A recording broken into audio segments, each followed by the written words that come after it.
Fala galera! Estamos aqui hoje para mais um episódio do Road Dev Podcast, o seu podcast semanal de tecnologia que te ajuda a não fazer update sem erro. Eu sou o Douglas Ramalho e estou aqui ao lado dele, o nosso poderoso mestre dos magos do desenvolvimento, Adriano Ribeiro. Fala Douglas, tudo bem? Pois é, estamos aí para mais uma participação especial nesse podcast fantástico aí que foi criado por uma dupla mais fantástica ainda. E humilde, né? Enfim, vamos lá, que é isso aí. Temos um tema hoje muito interessante aí para trocar umas ideias. Exatamente, Adriano. E assim, bem, sem mais delongas, a gente já começa com o pé na porta, né? Vamos parar para pensar um pouco sobre como é a nossa rotina hoje. Geralmente, nós estamos acostumados a trabalhar com aplicações que trabalham com estados transientes. Falar que a aplicação trabalha com estado transiente é só uma forma bonita da gente dizer que nós não guardamos muito log do que a gente faz. A gente tem apenas o valor atual de um dado. Por exemplo, você vai fazer um select no banco, vai saber que meu nome é Douglas, que eu moro em Brasília e etc. Só que isso resolve alguns problemas, a gente pode fazer qualquer tipo de projeção com esse dado, mas e se a gente quer saber qual foi o caminho que a aplicação tomou, ou qual foi o fluxo tomado para que o dado chegasse na versão que ele está hoje? Ou melhor, e se a gente quer saber o futuro? Como estará o nosso dado daqui 6 meses? É quando a gente quer olhar para o passado, é quando a gente quer olhar para o futuro, que entra em cena o Event Sourcing. Então, Adriano, me diga, afinal, o que é Event Sourcing? Pois é interessante você colocar dessa maneira, como se é, a gente só precisasse do estado atual de uma informação nas soluções que a gente desenvolve. Mas acaba que, de certa forma, a gente sempre tem uma outra solução de suporte provendo essa auditoria através de log, através de cópia de tabelas, caso esteja sendo usado base relacional. Então, é, isso é uma coisa engraçada, assim. A gente, quando olha os requisitos funcionais e não funcionais, eventualmente a gente fala, essa tabela eu não preciso de histórico. Mas como que não preciso de histórico? Você sempre precisa saber quem alterou determinada informação.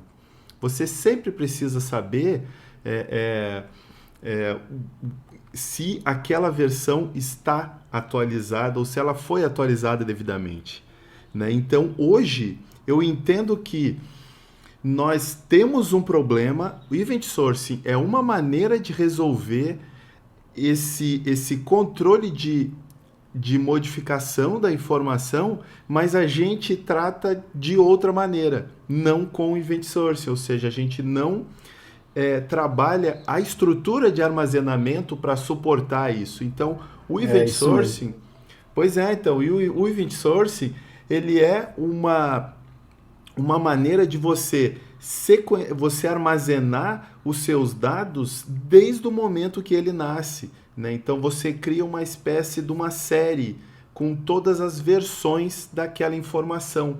Então ele é como se fosse uma forma de você usar um audit log como a sua base principal de armazenamento, né? Ele é uma estrutura simples, onde você basicamente define o tipo da informação, um sequenciador, né, e os atributos. E você vai inseriu, atualiza a versão, né? Ele usa o sistema normalmente de eliminação de concorrência otimista, ou seja, você usa a versão anterior para atualizar para a próxima como forma de você controlar acesso simultâneo, né? Aham. E ele consiste basicamente disso. É, e tipo, tu tocou num ponto que cara, é tiro certo. Isso sempre vem pra gente de alguma forma no futuro, sabe? Isso sempre volta, entendeu? A gente começa a desenvolver, a gente começa a modelar qual que vai ser a estrutura de dados da nossa aplicação e geralmente isso passa batido, né? O log, ele é muitas vezes ignorado, entendeu? Tipo, existe uma área da computação que se preocupa muito com log e uma outra área que não se preocupa nada. Tipo, quando você vai, quando você vai, por exemplo, quando você está trabalhando com algumas ferramentas, tipo Elasticsearch, que você está trabalhando com um grande volume de dados, você sempre vê a galera falar muito disso. Você vê um monte de livros da Confluent, você lê um monte de profissional falando de log, we love logs, etc e tal. Mas quando a gente olha para o outro espectro, para tipo, galera que está trabalhando em fábrica de software, galera que está desenvolvendo aplicações no comércio, galera que está trabalhando com aplicações que não são orientadas, por exemplo, a ser um Twitter da vida que vai lidar com 10 bilhões de eventos por dia, a galera ignora totalmente porque acha que não vai ser necessário e sempre é, entendeu? Porque sempre bate na sua porta e você não está preparado.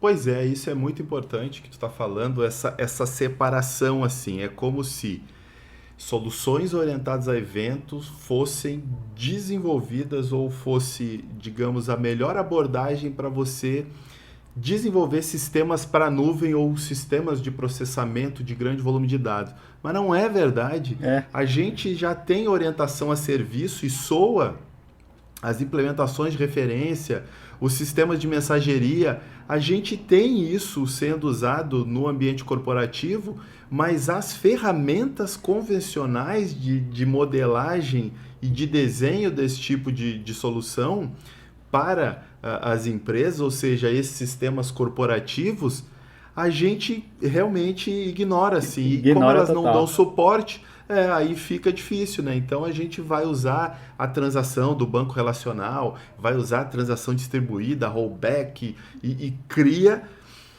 verdadeiros sistemas para se tentar conseguir uma consistência em algo que, assim, não precisaria, né? Assim, é um problema que nós agregamos e a gente tenta vencer uma batalha que, assim, sinceramente, né, eu não, E nunca fica legal.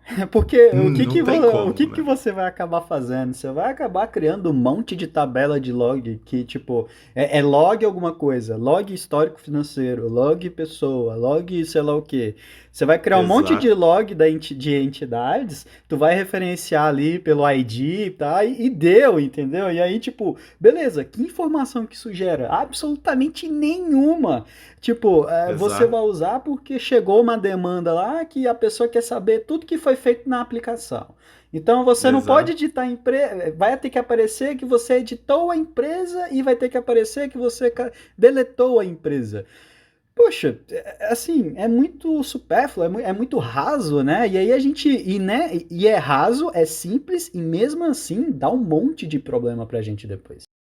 Pois é, e nesse sentido, foi interessante tu falar que começam a surgir tabelas sombra, assim, tabelas com a trilha de modificações da tabela original, né? Usuário log, Um usuário e monte de tal. Pois código, é, e aí, uma das vezes que eu fiz isso, digamos que eu fui malandro, né? Assim, eu, né, e juntamente com o time que estava trabalhando comigo, nós criamos uma tabela de log.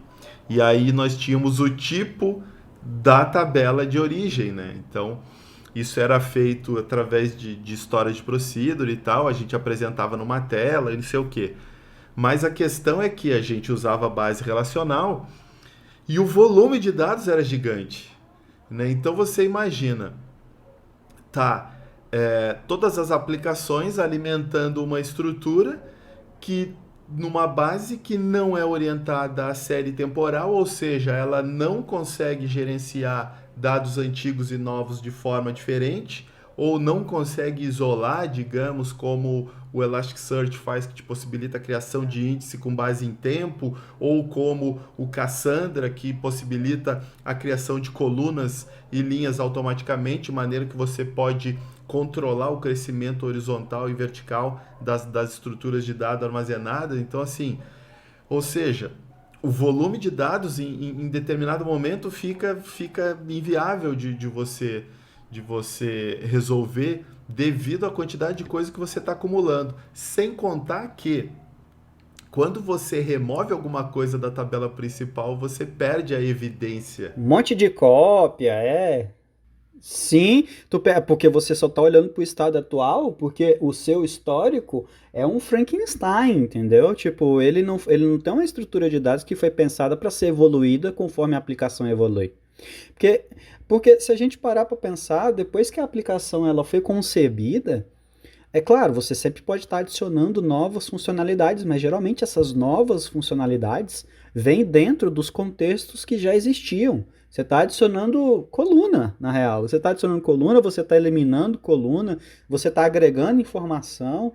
Então, assim, e a estrutura desse log que a gente cria na bruta não resolve. E aí a gente consegue, então, fica fácil da gente ver que o event sourcing, então, é uma técnica para a gente que nos ajuda a modelar como que vai ser a nossa estrutura do dado e como que a nossa aplicação lida com isso. A gente para de olhar para o estado atual. Você não vai mais olhar para uma coluna na tabela, certo? Você vai estar começando a olhar, então, para a composição de uma série de eventos para você saber qual é o seu estado atual. Então, nisso, como que a gente pode entender o funcionamento do Event Sourcing?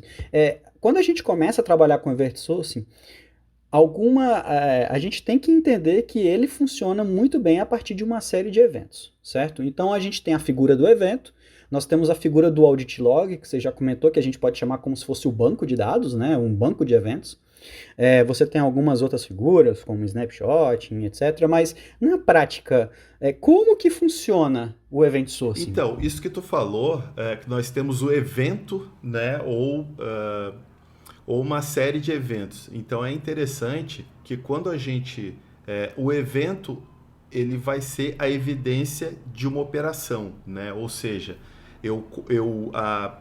no Event Source eu começo a gravar a sequência de operações efetivamente gravadas pelo usuário. Então, é, a gente pode definir que o Event Source ele recebe uma operação ou uma sequência delas. Se ele recebeu essa operação, conforme chega para ser armazenada, a gente passa a chamá-lo de transação, né? Essa transação pode ter um ou mais eventos, ou seja, vamos dar um exemplo,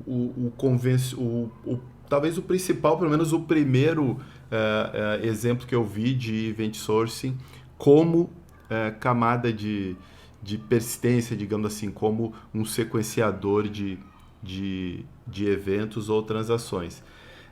Um kart, né? Eu estou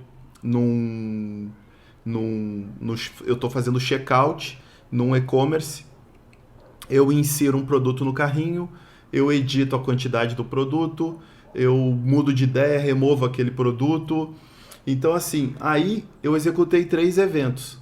Quando eu defini o meu checkout, eu vou para o pagamento, eu gerei uma transação, né? Então, eu consigo gravar no Event Source todas as sequências, todas as mensagens, né, efetivas ou todas as ações que o usuário está executando na aplicação, né? Por isso o conceito de audit log, né? Você ganha, na verdade, isso. E o que o Douglas falou em termos de mudança na forma de olhar é que você passa a gravar as ações e os parâmetros das ações, né? Então, o Event Source, ele recebe uma ação, seus respectivos parâmetros, né? E armazena isso de forma sequenciada, né? Após a última ação executada anteriormente. Isso, e aí a gente começa a trabalhar reagindo a eventos. Olha que coisa maravilhosa. A gente deixa de trabalhar de uma forma totalmente imperativa, em que você tem um monte de função que você chama numa sequência, né? Tipo, faça aquilo, e você vai pegando essas saídas aí e passando para a próxima função. E você deixa de fazer isso e você começa a reagir. Então o teu sistema inteiro está lá aguardando por ações e conforme essas ações vão sendo identificadas, o sistema vai reagindo, ele vai adicionando entidades, removendo, criando projeção. Então, assim, é fantástico a facilidade que você tem no desenvolvimento quando você começa a reagir, porque o mundo funciona a partir da reação a um evento. Se a gente parar para pensar, o que, que a aplicação faz se não sempre reagir a um comando? Olha só, eu quero cadastrar uma pessoa, o usuário vai lá, ele faz uma sequência de passos e a aplicação vai reagindo a todas elas. Cliquei num botão, cliquei numa lista, cliquei num drop, abri uma página. Então o usuário vai chamando, executando esses eventos, vai enviando esses eventos e a aplicação vai reagindo. O grande problema, o que torna difícil é que, como o mundo, o universo funciona com eventos, mas a nossa percepção de software não funciona com eventos na maioria das vezes, a gente tem dificuldade de adaptar os dois Exatamente. modelos, né? Porque, porque a nossa vida não é. Em geral, as nossas aplicações não estão orientadas a evento. Mas a aplicação software, não importa se você fez com event source ou não, ele trabalha com Pois evento, me é, então desculpa, né? é interessante tu falar isso. O alinhamento de ferramenta mental para fazer o projeto, para projetar orientado a evento muda, né? E aí a gente pode se apoiar nos desenhos de arquitetura reativa agora, né? Reativa é mensagem, né? Então, assim, você consegue com o Event Sourcing, como ele desacopla o seu modelo de dados, de como você está, né, o seu modelo de dados e de negócio, você separa isso da persistência propriamente dito, então ele te dá mais liberdade justamente para você poder trabalhar no teu domínio de maneira mais objetiva. Eu vou inserir um... Muito mais objetiva, Pois muito é, mais objetiva. né? Não tem. É interessante que quando a gente está trabalhando digamos, com a visão imperativa, a gente pensa muito no lado da funcionalidade. E aí acontece que a gente eventualmente cria interfaces que o usuário não consegue utilizar, a gente ou falta informações, tem coisas que elas precisam ser requeridas, mas não podem ser requeridas devido a uma interdependência e o outro ainda não foi inserido. Então a gente começa a criar procedimentos ou criar formas de contornar isso.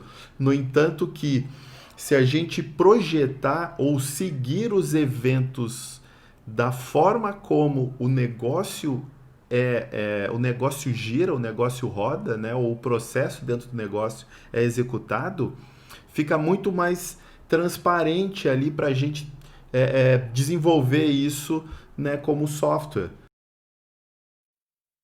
E a gente começa a se iludir também, né? Porque, por exemplo, acontece muito.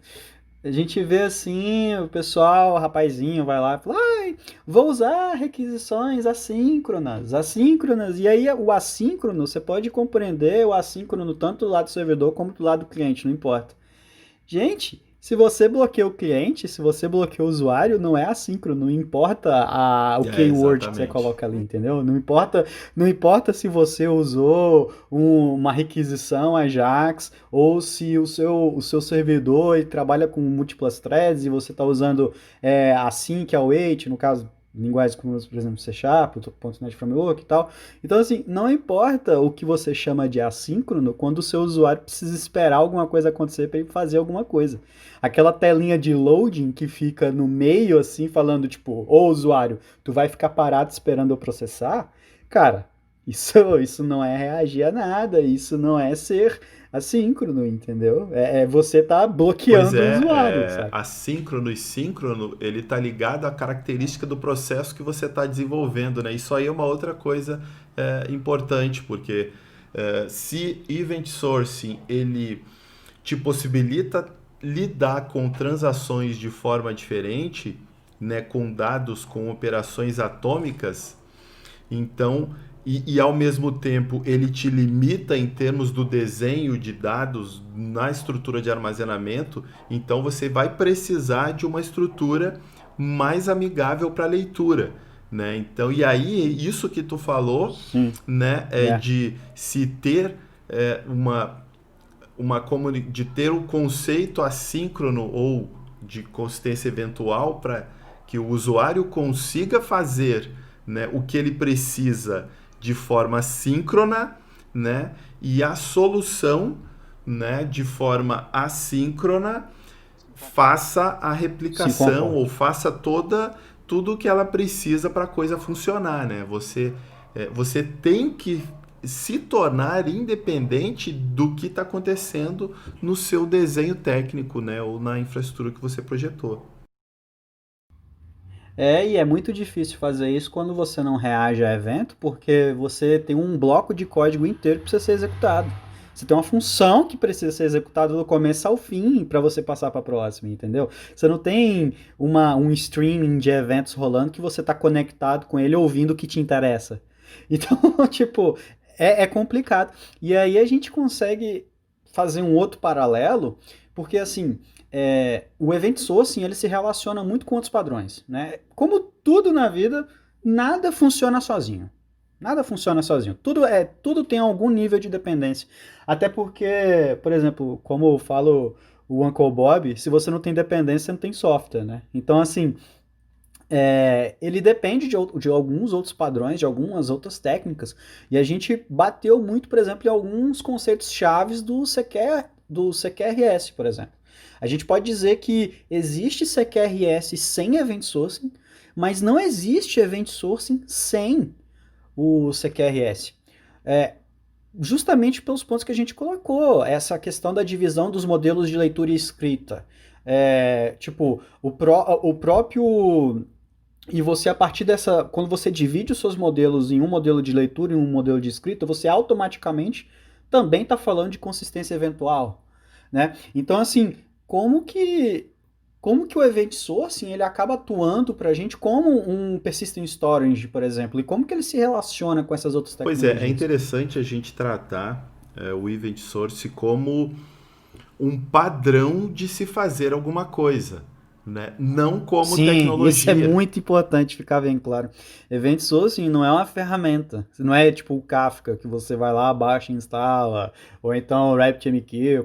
Ele é uma técnica, né? Pois é, então, e aí com base nisso, né, na hora de projetar, na hora de compor a sua solução, você tem que olhar exatamente o espaço do event source na coisa. Por exemplo, se antigamente eu trabalhava com uma arquitetura multicamada, né, usando um ORM persistindo numa base relacional ou documento, chave-valor, seja lá qual for, né? Então eu tenho que olhar, o event source ele vai entrar aqui, tudo bem. De onde as minhas queries estavam vindo? Né? Então você vai precisar complementar, né, com as demais ferramentas de maneira que o Event Source ele agregue valor à sua solução e não comprometa, porque se você anteriormente usava o modelo objeto relacional que facilita muito o momento das queries, claro que isso aí também vai depender de como você fez o seu mapeamento objeto relacional, mas enfim, considerando que o mapeamento tenha sido perfeito, você usar uma API fluente para fazer as queries usando Lambda e tal, maravilha. Só que aí quando entra o Event Source, você obrigatoriamente vai ter uma camada intermediária de serialização dos dados antes de chegar nessa camada de consulta e isso não faz sentido. Né? Então você precisa necessariamente de uma camada, né, no meio para processar essas informações, né, e materializar isso ou projetar isso de forma até mais amigável do que era anteriormente. Porque se anteriormente você tinha um modelo de negócio global onde todas as queries tinham que todas as pesquisas tinham que que usar como fonte de informação, agora você não precisa mais. Você pode ter várias projeções atualizadas por processos com latências diferentes ou processados. Dependendo do foco, né? Dependendo Exatamente, do que você precisa. exatamente. Tipo, Granularidade com agregação, enfim. Né? O desacoplamento é tamanho que você tem um grau de liberdade para poder explorar e agregar outros conceitos que a sua aplicação eventualmente nem imaginava que poderia ter, como muitas equipes têm o time de Business Analytics e tem o time de desenvolvimento. Imagina que você possa passar membros do time de Analytics que faziam todo o processo de ETL, extração e tal de dados, todo separado da aplicação, e que isso pudesse ser feito direto a partir da sua base de event source, já que você já tem o histórico, você já sabe o tempo de validade de cada evento, de cada valor dentro do histórico de execução, né, de operações por parte do usuário. Né? e você tem um potencial para trabalhar em equipe muito maior, porque olha só, geralmente quando você trabalha numa equipe fechada, a galera costuma dividir, né? Tipo, você pega tal funcionalidade, você pega tal funcionalidade, você pega isso, isso, isso. Por quê? Porque na cabeça deles isso vai resolver algum eventual problema de merge, porque aí ninguém vai brincar com o brinquedo do outro, né? Tipo, e aí você cria um grande problema que é a integração disso tudo. Você sempre tem que, tipo, testar a integração porque cada um fez um pedaço que não foi feito para se comunicar, e aí você tem problemas com modelo de dados que são incoerentes, você tem campos que são incoerentes, você tem a incoerência na própria troca de estado de uma tela para outra e tal.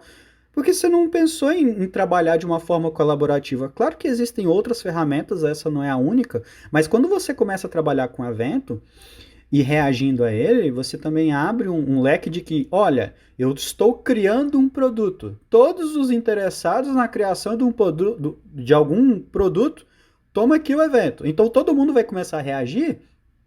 E aí você vai ter um monte de gente podendo trabalhar em paralelo, que antes era muito complicado, porque como era tudo muito misturado e muito complexo, era muito difícil fazer a integração. E aí agora você começa a conseguir fazer essa integração de uma forma muito mais fácil.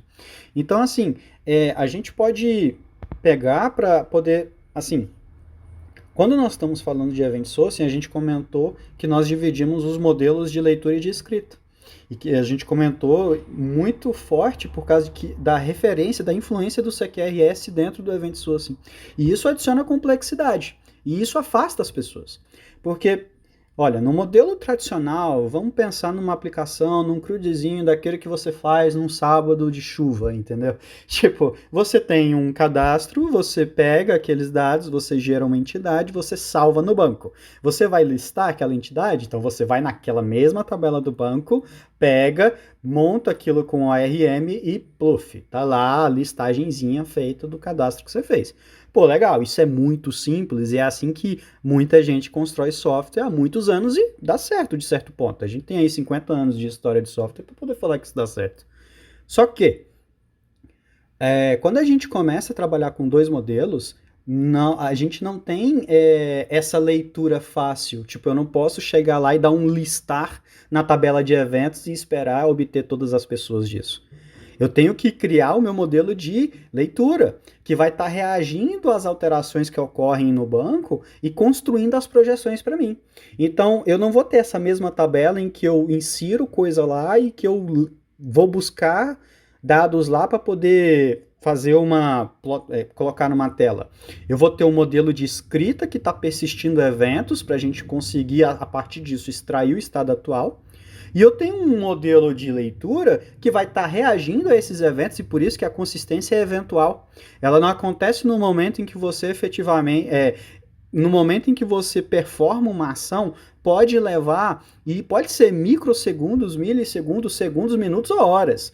Isso pode demorar um tempo até que esse estado seja persistido na sua projeção. Então, e isso é complexo, porque quando você vai lidar com isso na aplicação, a falta de visão das pessoas da técnica, às vezes, afugenta, né? Porque tu não vai mais conseguir só ler. Tu vai ter que pensar em todo esse processo, então você tem que pensar muito mais no software que você está fazendo para você criar as projeções que você precisa e reagir aos eventos que precisa, do que antes, que você podia simplesmente começar a codar lá, porque você sabia que aquela entidade pessoa ia virar uma tabela, entendeu? Porque o desenvolvimento é orientado a coleções de banco, né? Tipo, tabela de pessoas, tabela de endereço, tabela para tudo, né? Pá, assim, tu falou muita coisa aí, muita coisa boa. Deixa eu voltar um pouquinho. É, tu falou uma coisa muito importante, principalmente no início ali em termos de envolvimento da equipe, de trabalho da equipe com o Event Source. Esse é um tema que a gente poderia fazer, ou melhor, que a gente no futuro vai fazer episódios ou uma série que esse tema é muito vasto para a gente conseguir cobrir num episódio só. Mas uma coisa muito importante dentro disso que tu falou, que envolve a equipe. Por que ele envolve a equipe? Quando a gente pensa na telinha ou pensa no sistema, a gente tem o grande problema que a gente acha que todos os sistemas são iguais, né? A gente acha que o sistema... Se eu já fiz um sistema de RH, todos os sistemas de RH são iguais, né? Não, Claro que são iguais, né? Adriano, deixa eu adicionar uma coisa. Não é que a gente acha que todos os sistemas são iguais. A gente faz, nós fazemos todos os sistemas iguais, entendeu? Pois é, e aí o usuário que se vire para aceitar isso É aí. problema Exato. dele. Cada um com seu Pois problema. e com o Event Sourcing, a gente tem, digamos assim, o conceito técnico para nos aproximar do negócio. Quando a gente olha para o negócio, a gente começa a pensar em sequência de ações, o que facilitaria para a gente um mapeamento mais preciso do que a gente vai fazer. O paralelismo que a gente ganha, a capacidade de escalar em termos de desenvolvimento, é exatamente a transparência que a gente passa a adquirir na comunicação com o negócio e na visão do sistema. A gente não pensa mais, eu tenho que inserir um usuário, beleza. Só que o número de passos que existe entre a interface e a persistência desse usuário, em muitos casos a gente deixa implícito. Quando a gente fala em termos de funcionalidade diretamente dentro do time, fica implícito. E aí o time fica refém de toda sorte de coisas, de testes que foram feitos ou não, ou que foram feitos errado, né? Enfim, uma série de coisas. Mas quando a gente passa a projetar um sistema, aí entra no que tu falou sobre olhar mais antes de codar e sobre complexidade. Sobre complexidade, aí entra uma outra coisa que eu acho importante, é que toda mudança de paradigma ela é complexa, mas não só pela relação entre as classes ou entre, enfim, os componentes que vão fazer parte daquele processo. Principalmente no modelo que agregue mais transparência, como o Event Source. E sempre todos os modelos que passam a falar de eventos, de ações específicas, de transações com o escopo definido, ele acaba dando mais transparência. E com isso a gente tem mais visão do que a gente tem que fazer. Coisa que quando a gente olha para feature, para funcionalidade de alto nível, a gente não vê. Então, muitas vezes a gente olha, o CQRS é complicado, e porque eu tenho que ter uma classe para as regras de negócio do comando, ou tenho um componente para a regra de negócio do comando, eu tenho um parâmetro, eu tenho o responsável pela persistência, eu preciso da sincronização e tal. Mas se a gente for pensar, a menos que eu exponha como uma biblioteca, né, diretamente a interface que vai persistir o meu evento, eu teria essas camadas de negócio e de persistência de qualquer maneira, né? Então, assim, aquela história lá, voltando para a computação, entrada, processamento e saída, isso vai existir em qualquer aplicação. Então, se você olhar uma das dificuldades do CQRS, na verdade, não é do CQRS, é, é dos conceitos ou dos componentes que ele demanda e que ele não prevê diretamente. Porque a gente sempre vê que você precisa replicar os dados de forma confiável. Tá, mas o que é confiabilidade? Né? O que é consistência eventual efetivamente na minha aplicação? Assim, o que eu vou ter que fazer? Então, essa área acaba ficando obscura e isso é que gera complexidade. Então, assim, mas aí eu posso resolver aquilo ali com um gestor de fila lá, com até com um framework de concorrência, com Kafka, com RabbitMQ, com qualquer coisa, ou com bancos, enfim. Sim, sim. Mas eu acho que, tipo, você acaba. É porque, assim, a questão, pessoal, não é apenas sobre, então quer dizer que agora eu vou trabalhar com consistência eventual e eu vou ter que resolver isso na aplicação toda. Falando, não, a questão é que você tem mais um modelo. Você não tem que trabalhar tudo síncrono na sua aplicação. Você não tem que fazer o usuário esperar para você salvar no banco todas as vezes. Você só ganha a capacidade de decidir quando que você gasta essa bala ou não, porque o síncrono é um dos maiores pesos no desenvolvimento. Exato, e isso que tu falou sobre gastar essa bala é interessante. Por exemplo, voltando ao caso do kart, do carrinho de compra do nosso e-commerce. É interessante que eu saiba que um produto foi incluído no carrinho antes dele efetuar o pagamento. Isso é relevante para o meu time de negócio, para o meu time de contabilidade, para o meu time de estoque, para essa linha de negócio? Não. Mas ele é interessante para o time que negocia com o fornecedor, o time que vai olhar as estatísticas de pesquisa para saber os produtos que estão despertando mais interesse ou menos interesse. Então, assim, Ah, com certeza para o marketing é. exatamente, exatamente. Então, assim, a gente consegue, por exemplo, com event sourcing, com esse tipo de abordagem orientada a evento, a gente consegue ali registrar num lugar que não precisa necessariamente ser a nossa base de evento, a base que vai propagar a mudança para dentro da aplicação, né? Mas a gente pode, enquanto o cara está olhando, está navegando na página, a gente está gerando informações de analytics para outros lugares, eventualmente até para outra ferramenta. E em termos de negócio, aquelas operações nem vão acontecer, elas só vão passar a existir no momento que o cara confirmar ali, beleza, é isso aqui que eu quero comprar. Né? Então aí eu posso entrar efetivamente no meu pipeline de compra, aí eu vou fazer a alocação daqueles recursos, aí eu me conecto com... A gente não precisa necessariamente se comunicar com o estoque a cada evento, né, de modificação do carrinho antes do processo de compra. No momento que é feito o processo de compra, aí sim eu vou no estoque, aloco o produto para o cliente que está efetuando a compra, enquanto eu vou verificar ou disparar os demais eventos em relação a pagamento, verificação de endereço, confirmação e tal, para só então aí eu finalizar a minha transação, mas tudo com eventos. Né? Então eu tenho um evento, usuário iniciando compra, usuário efetuando pagamento, pagamento confirmado, produto liberado e tal. Então eu não preciso bloquear o meu estoque, bloquear o usuário na interface, ou seja, bloquear vários lugares, várias estruturas de dado para aguardar que aquele processo todo seja finalizado.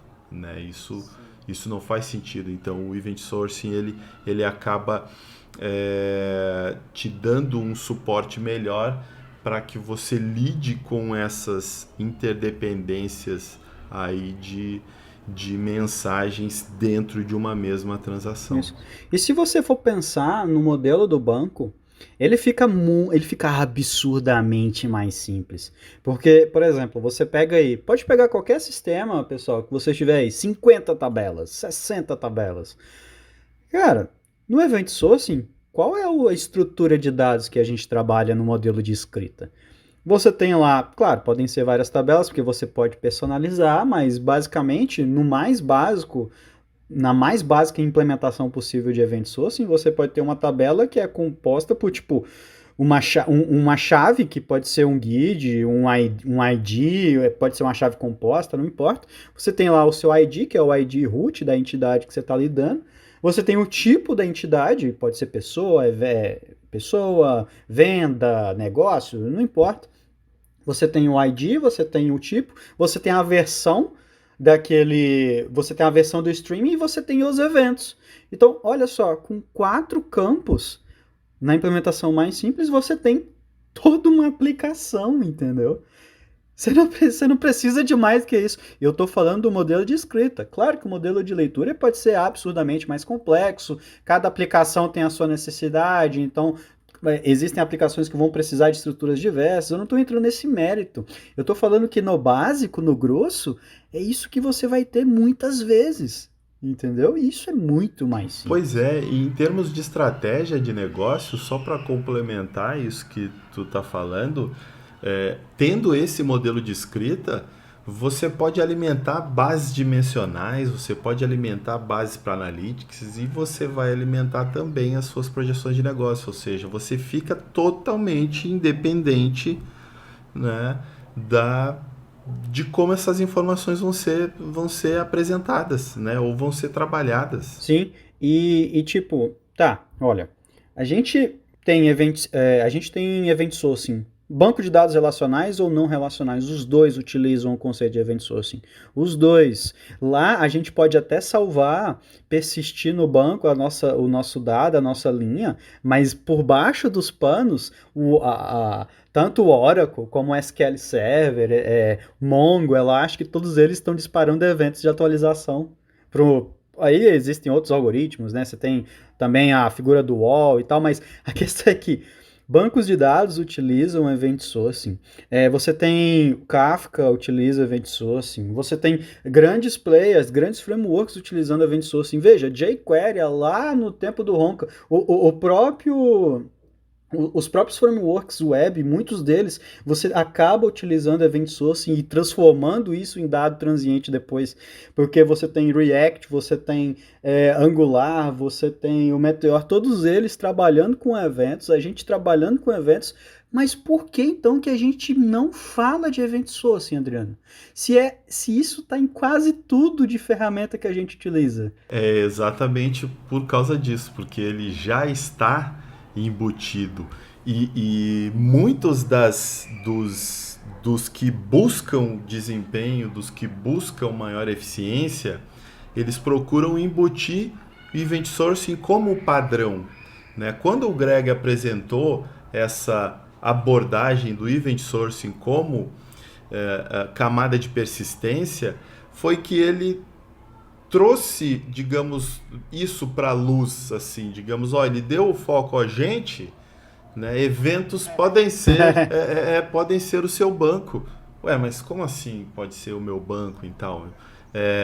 Aí junto veio o SecureS e tal, mas na verdade, se você for olhar as arquiteturas Lambda, Kappa, né? Todas são baseadas em eventos e pipelines de processamento. Então aqui a gente entra na sincronização que você precisa para desenvolver o seu modelo de leitura, né? Mas você tem os seus dados de origem armazenados como uma trilha de eventos, né? Então em todas as tecnologias acaba que não vale a pena você, eu vou discutir event source e tal, sendo que eu já estou usando o Kafka, por exemplo, eu estou usando um broker, as minhas aplicações já são baseadas em brokers, então eu já projetei tópicos, eu já projetei eventos, ou seja, a minha aplicação já está baseada em evento, né? Então, não meio que não faz sentido para muita gente. É como se o Event Source tivesse sido pulado assim, tivesse sido ignorado porque ele foi natural, né? E para alguns parece que event sourcing é novo, né? É tipo, e você está sendo ousado porque você está querendo aplicar event sourcing. Gente, event sourcing, você acha que o homem chegou na Lua como? Tipo, não foi. Eu já citei isso outras vezes, eu sempre falo isso, mas galera, event sourcing é um conceito velho que ganhou ferramental e técnicas mais bem estabelecidas há muito tempo, entendeu? E a gente tem alguns autores que se destacaram muito, né, falando de event sourcing e tal, mas o conceito em si, ele é mais do que provado que funciona. Você não tem que provar para ninguém que funciona, ele funciona em ponto. O negócio é como você vai adaptar isso para sua aplicação, para o teu modelo de negócio, né? Exatamente, porque você chegar. Assim, é importante tratar a tecnologia para resolver um problema de negócio. Você não tem que, eu Sim. vou usar tal tecnologia porque é legal e tal. Não, né? Não é por aí. Você entrando por essa linha, invariavelmente você vai cair numa discussão, pô, mas isso funciona, isso não sei o quê. Não. Exatamente. E é o tipo de discussão que não agrega muito, né? Exatamente, exatamente. Então é importante você preparar o seu modelo de desenvolvimento de aplicação para que o uso de eventos meio que já seja assim uma coisa imperativa. Poxa, mas por que que a gente não está armazenando isso como eventos? Né? Então Sim. tem que parar, tem que tentar conectar as coisas, né? Parar de ter a visão. Usar por usar, né? Usar Exatamente, por usar. exatamente. Tipo, assim, quando no começo a gente é muito empolgado para usar de tudo, né? A gente quer aprender as coisas, a gente quer aplicar as coisas e quer trabalhar com o framework mais atual, quer trabalhar com todas as tecnologias possíveis. Eu sei como é o sentimento porque eu tenho ele também. Só que a tecnologia, ela tá aí para servir ao negócio e não o contrário. Então, a gente já até comentou nesse episódio mesmo de que, olha só, a tecnologia tem que servir, ou seja, tu não pode fazer um sistema de RH e achar que todos os sistemas de RH vão ter que se adequar à sua forma de conceber um sistema de RH, entendeu? E aí a mesma coisa para a tecnologia. E o Event Sourcing, ela não é uma tecnologia, ela é uma técnica. Entendeu? É uma forma de se fazer em que você vai utilizar frameworks e outras tecnologias, outras plataformas que te ajudam, né, nas tarefas do dia a dia, que resolvem problemas de graça para você conseguir evoluir no que importa, porque a gente quer focar em soltar a aplicação para o cliente que atenda o que atinja as expectativas do cliente, né? Pois é, ó, uma coisa interessante quando a gente fala de event sourcing, em jogos a gente tem os entity systems ou arquitetura baseada em entidades. E isso surgiu, se eu não me engano, teve um artigo, ou uma série de artigos por volta de 2001, meados de 2000, do Cowboy. E o que ele fazia? O que antes era feito com orientação objeto, ou seja, todos os elementos do jogo que eram modelados numa hierarquia de classe, ele transformou todos em entidades com propriedades. Ou seja, quando um personagem entra no jogo, ele virou um evento, add player, ou player added. E aquele player vai ter o nome, vai ter as propriedades dele. Ele se moveu, ele gerou um evento. Então, assim, jogos já usam isso. Jogos em rede são rápidos, são consistentes, têm um controle de atraso, ou seja, jogadores em lugares distribuídos pelo mundo conseguem jogar a mesma partida com a interface de forma coerente, e isso tudo é baseado em técnicas, com eventos sendo distribuídos e sendo serializados. Quando você grava um jogo, você está gravando a sequência de ações que ocorreram e dando um replay naquilo ali. Você está basicamente carregando o seu story de eventos, ou seja, é nesse tipo de situação que você... então, assim, não faz sentido se questionar desde que isso esteja e sendo usado dentro de um contexto da forma certa, né? Acho que para um desenvolvedor de jogo nem faz sentido você conversar de algo diferente, assim. Ué, como assim eu não vou serializar uma ação Já, e enviar, já é assim? enraizado, né? Já tá dentro da Exatamente, cara. exatamente. Tem 3 pontos que eu acho que são maravilhosos quando a gente trabalha com event source também. Que são, por exemplo, a gente pode destacar algumas vantagens e algumas desvantagens, né? Porque nada é de graça. Tudo traz complexidade. E aí a gente tem que avaliar se a complexidade que traz agrega valor à aplicação. Então, assim, tem 3 pontos que eu acho incríveis quando a gente lida com event source. Que é, por exemplo, imaginem só você poder debugar localmente no seu ambiente de desenvolvimento exatamente o mesmo conjunto de ações que ocasionaram um bug. Entendeu? Tipo, você poder porque o que acontece? A gente é notificado, um bug foi identificado, somos informados a respeito. O que nós temos? Qual é o nível de auditoria que a gente tem? Em geral, muito pouco, muito baixo. A gente vai ter que avaliar a stack trace, vai ter que olhar o que aconteceu e o dado já foi alterado. Então, assim, a zoeira já aconteceu. Como é que você volta atrás? Qual era o valor anterior? Você não sabe, porque se você já alterou o nome, já era. O que você tem de referência é somente o estado atual. Mas não, quando você trabalha com event sourcing, você sabe qual era o nome anterior, porque você sabe o evento. E aí você corrige isso de uma forma muito mais prática, porque você disparou outro evento que desfaz o que aconteceu. E você trabalha na correção. O que aconteceu? O handle desse evento estava zoado? O que foi? Isso é fantástico. Isso adiciona uma velocidade no tratamento de problemas na aplicação que é fantástica, entendeu? A capacidade também de projetar o futuro, né? A gente já comentou isso aqui. Facilita demais qualquer que seja a técnica de machine learning que você quer para treinar modelo, quando você já tem uma base de eventos, porque você já tem basicamente você tem uma base histórica para você poder fazer qualquer que seja o treinamento, sabe? E eu acho que o último ponto, assim, os testes, como os testes ficam mais fáceis quando você está trabalhando com event sourcing. Fica muito mais ágil, porque cada teste você vai testar qual que é o handle daquele evento. São pequenas unidades de negócio que estão totalmente desacopladas da sua camada de infraestrutura e que você não depende de mapeamento com banco.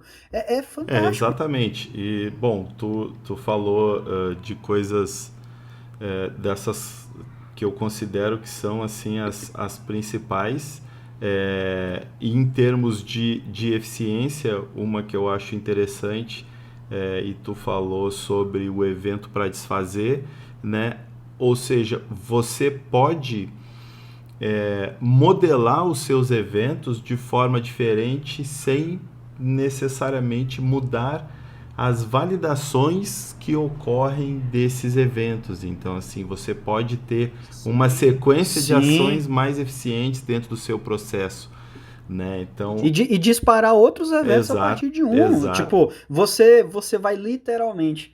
Se você fica na dúvida como é que você só adiciona funcionalidade e nunca altera, é assim, entendeu? É uma forma muito prática. Você está reagindo e você dispara outro evento que tem mais dados agregados e assim vai indo. Aí, por exemplo, a gente pode citar como algumas desvantagens também o fato de que não é de graça, então você vai ter que checar, em alguns casos, problema de performance é um que eu vejo bastante. Você tem eu não vejo bem como uma desvantagem, porque você tem outras técnicas e ferramentas para lidar com a questão da performance. Digamos assim, você tem.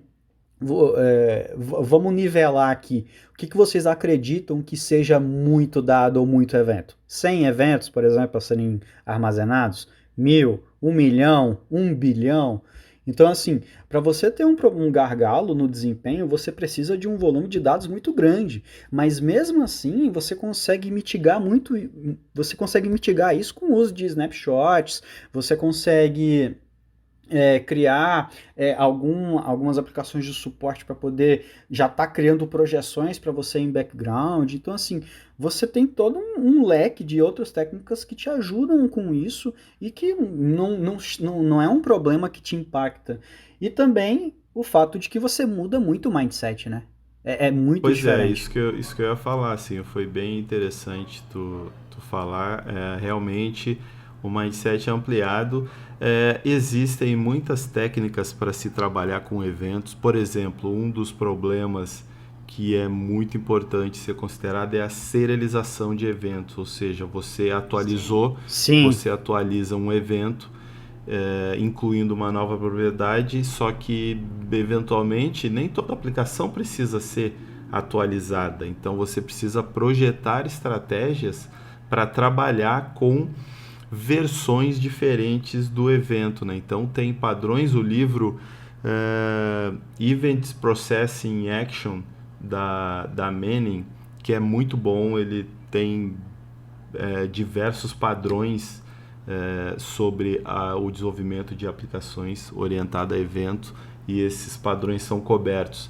Na linha, realmente eu diria que a mudança de mindset é obrigatória.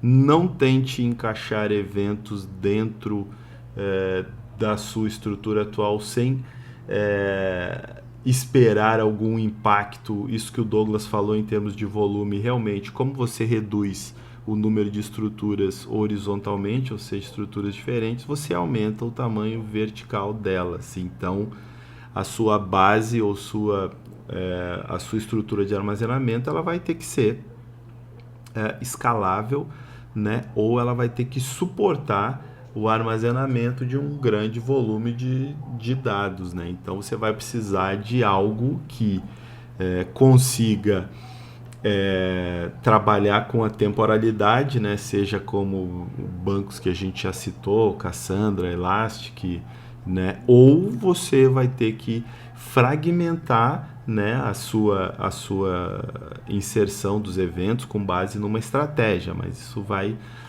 você tem a flexibilidade para fazer isso. Você não está amarrado a uma estrutura complexa que você teve que modelar, né? Então, devido a e só para deixar claro, é, o Event Sourcing ele não é incompatível com absolutamente nenhum sistema de banco de dados, viu? Tipo, pessoal, se vocês acham que, por exemplo, eu vou ter que usar um NoSQL porque eu vou armazenar uma coleção de eventos para cada transação, por exemplo, né? Então, tipo, gente, é claro que você tem vantagens e desvantagens em ambas as estruturas de dados, em os sistemas, né, de gerenciamento de banco que você vai usar. Você ganha muito quando você tem bancos não relacionais, né? Tipo, mas assim, você consegue usar com o seu MySQL, você consegue usar com o seu SQL, o seu Oracle. Não é porque a gente está falando de novo de uma técnica, não é uma tecnologia, né, Adriano? Então ela não é incompatível com alguma coisa, né? Pessoal, então, hoje a gente trocou uma ideia, né, sobre event sourcing, sobre a técnica, a gente aprofundou bastante um pouquinho da nossa experiência e chega ao fim mais um episódio do Road Dev Podcast. A gente está sempre aberto para interação com vocês. Dúvidas, sugestões ou reclamações vocês podem mandar no e-mail contato@roadtoagility.net, que a gente vai ter o maior prazer de ler, tá? Se vocês quiserem sugerir temas para a gente poder estar conversando aqui e tal, vocês podem mandar também, que a gente está mega aberto. Nós temos uma planilha com alguns temas que a gente quer falar, sempre vendo o que o pessoal mais está usando, quais são as maiores deficiências que a gente vê da galera comentando e tal. Então, isso tudo é muito importante pra gente fazer o podcast cada vez ser mais atraente para o que você está usando no seu dia a dia. Porque a nossa intenção aqui, né, Adriano, não é ter uma sala de aula formal. A gente quer levar para vocês a nossa experiência, a gente quer colher de vocês a experiência de vocês e a gente quer aumentar o nível tecnológico de todo mundo, nosso e de vocês juntos, né, nessa caminhada. Sim, a ideia é a gente trazer observações, coisas que nós vimos dentro do que fizemos, do que estudamos, do que aprendemos, né, do que passamos, né, em algumas situações, né, como forma de troca, né, a gente vai apresentar algumas coisas e não tem outra forma de crescer a não ser assim, né? Conversando, né, trocando experiências, compartilhando. Bem, pessoal, nós voltamos na semana que vem, no mesmo bate-horário e no mesmo bate-canal. Um bom final de semana para vocês. Até mais.